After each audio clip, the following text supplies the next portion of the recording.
Hello YouTube, welcome to another video, and I can see it's kind of a full house here. So every now and then in the gym, sometimes it gets busy.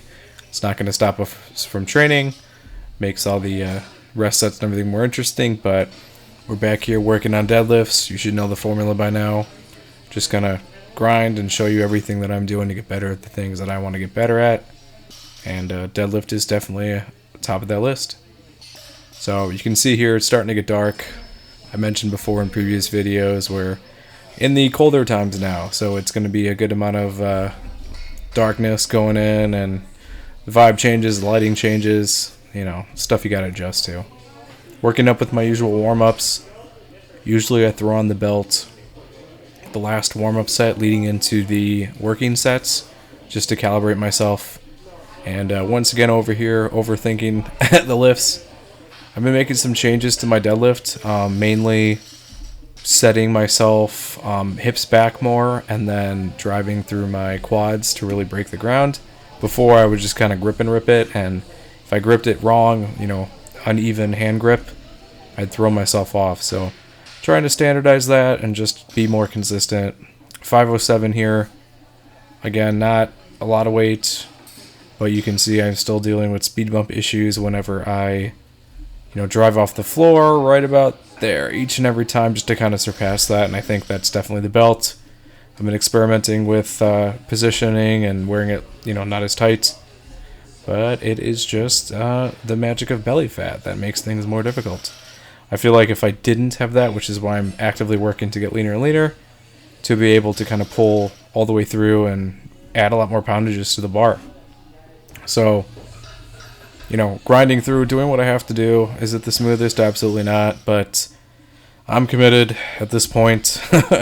Sometimes you need little goals to keep you motivated, and I'm sick and tired of being stuck at a sub 600 deadlift, so I'm doing whatever I can to try to get there.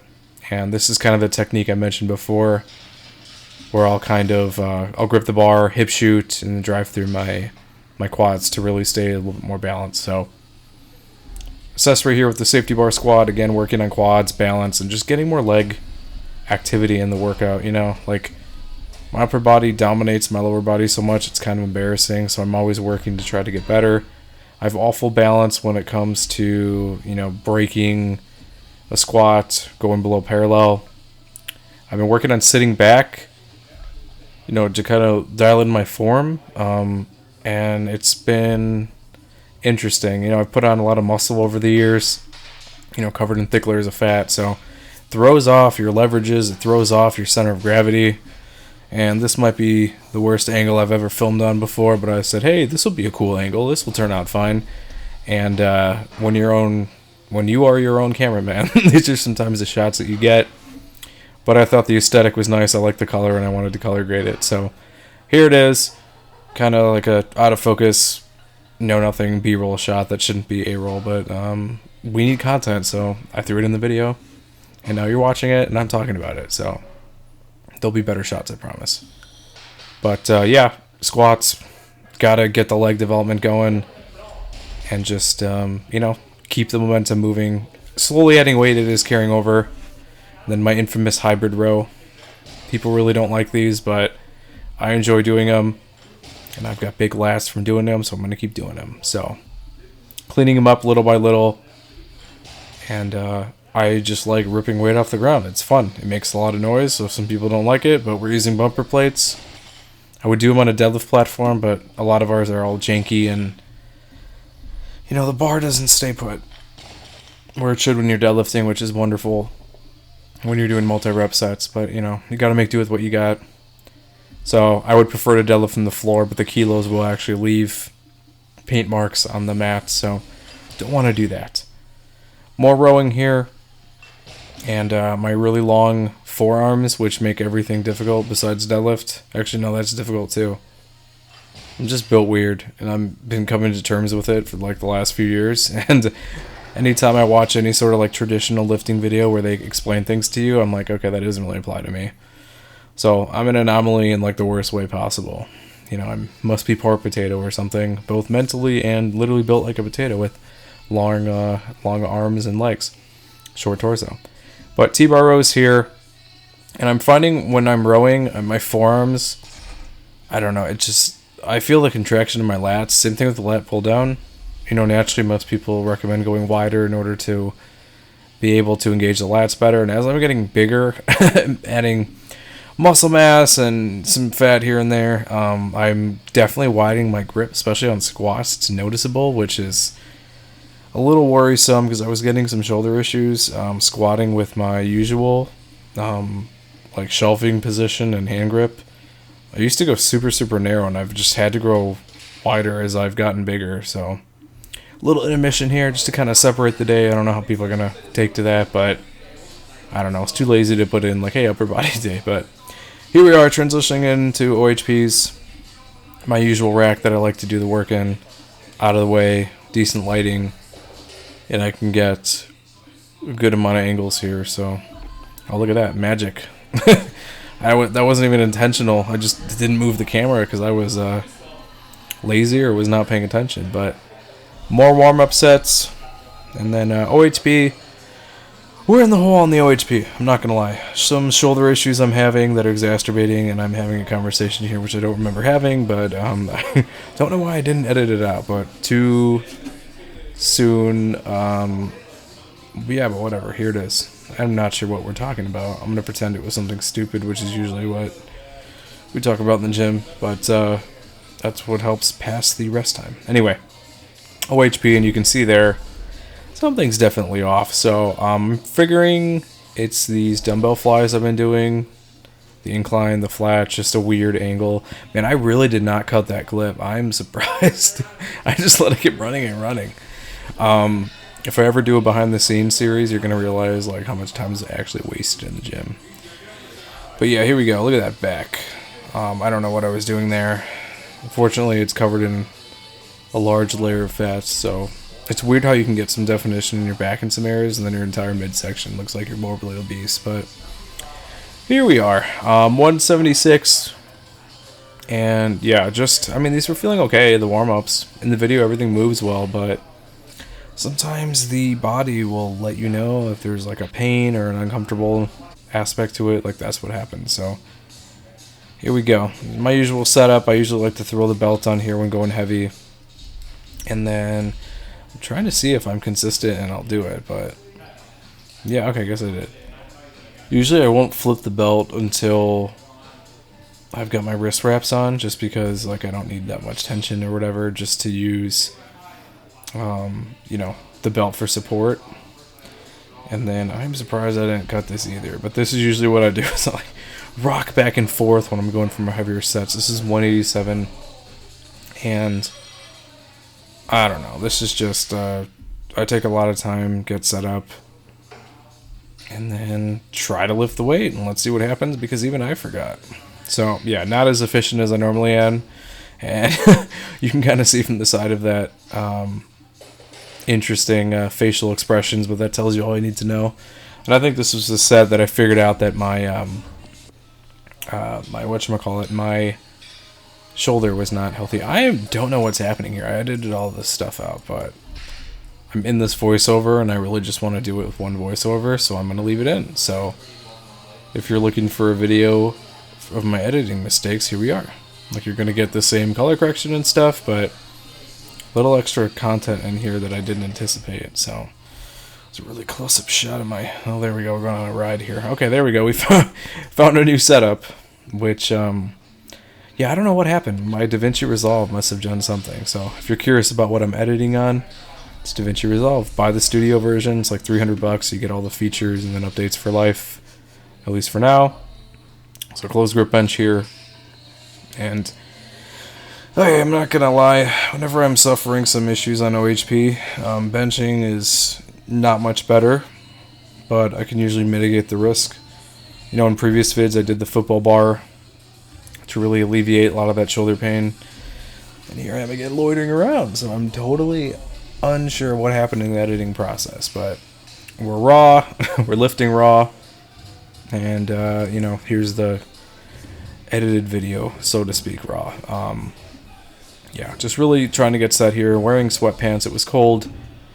I like wearing the leggings and stuff on lower body days just for flexibility. Just feel better that way. On the upper body days, the sweats are fine. I don't need much mobility in the lower body, so no issue on my part. And more awkward standing around that I should have edited out that didn't get edited out.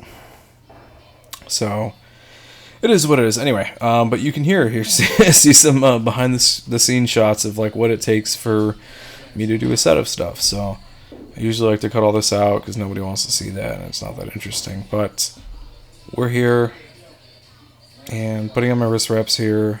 I usually like to do left first, then right, because the right I somehow move for some reason. I have to readjust it, so why put something on twice when you can just do it once? And yeah, we're close grip benching right now, so angle is slightly weird, so I didn't rotate my camera correctly. So if you're ever going to look for a video with errors, this is definitely going to be it. So did what I had to do, laughing. I don't know what joke was made. Probably want to cut it out because it's probably not YouTube safe. But we're having a good time. And we have that a lot. I just cut all of it out because I'm not trying to get canceled. And moving on to our shoulder presses. So again, these are the staples that I'm doing. I'm trying to include myself in the mirror so you can kind of see what the front looks like. Because I know sometimes from the back it looks weird. But I'm telling you, I have like unusually jeez, I can't even speak English correctly. Usually long forearms, and it makes just everything look weird. And I've noticed it too in the lower leg.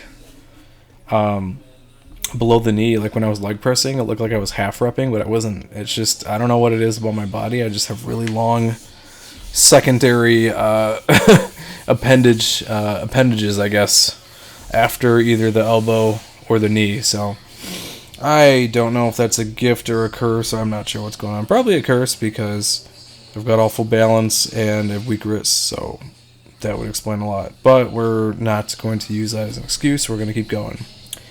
And I'm probably showing you the exercise that's responsible for my shoulder issues, probably on the left side. So as I'm doing these flies, I mean, it feels good in the moment. It's just the constant shifting of my wrist. I'm doing some really high rep sets here. You know my rep scheme by now, and you can look it in the back.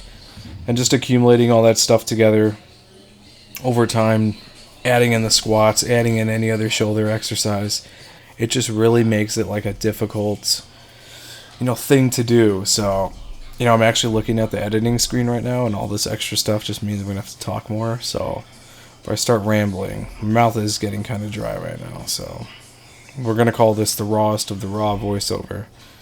But yeah, more flies, which in the moment feel good, and getting that nice contraction. And with dumbbells, you can kind of angle them, but you can see my wrist. I don't know what it is. I'm not good at curling. Unless it's like a cable. If it's like a barbell, it's just not a good time. And it's funny because back in the day, I used to skull crush with the straight bar, and I've done like 185. Learned my lesson real quick with elbow pain. And, this might also be contributing to the shoulder issues here. Just like a lateral raise, I was doing dumbbells because they were more convenient and you could do two at the same time. And I moved to cables for the contraction, but if I overdo it on these, I find the same thing happens. It's just a lot of reps for small muscle groups, and I'm thinking maybe that's the issue. And then I just try to maintain the most even stance I can, which isn't always the case. And here's my beautiful grimacing faces and undid hair. But this is your raw lifting right here, When you're in the gym, I'm not trying to look all pretty. I used to do my hair and do all this crazy stuff, and I just don't care anymore, to be honest. Throw a hat on, didn't feel like wearing a hat today. Most beautiful faces I make. And there's me walking away, which I'm pretty sure I edited out once again. So, it's me checking to make sure I actually have a camera there and I'm filming what I'm doing. And this is a single arm or delt fly. Sometimes when the gym is busy, I'll do, both of them so I can just knock them out and not take up a whole set of cables for too long. But I wanted to see if there was any benefit to doing like a unilateral, one side, and really just emphasizing on that. And the hardest part, honestly, is like figuring out where to put my hand. I'm like, where does it look the least amount awkward? And just holding on to this, I do this weird thing where I'm gripping the actual hook that hooks into like attachments, and it's very strange. I have like a thumb in between. We're going on another field trip there apparently, and we're back. Probably not the most fortunate angle for all of you right here.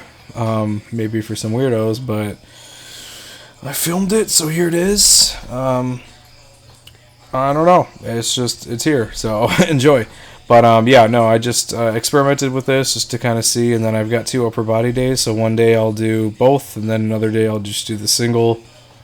And mainly on Fridays is my chest day, where it's less busy. I'll do the double with both, so it's not that much of an issue. But essentially, that's the video. I know we kind of went off kilter today, a little bit more different of a video due to some editing errors and mistakes. Enjoy it while it lasts. I'll see you in the next one. Like, comment, subscribe. Let's keep making progress. Thanks for watching the latest video. If you want to help support the channel, I actually own my own wet shaving and grooming e-commerce website where everything's handmade by me. It's www.apexsoaps.com, and you can get a 10% off code using wet shaver. We've got some cool scents here. We've got some Coca-Cola scents, a horchata scent, traditional barbershop, just some really cool stuff. And you can purchase samples or you can buy the whole set. If you have any questions, feel free to reach out via email. Be quick to respond. Thanks for watching.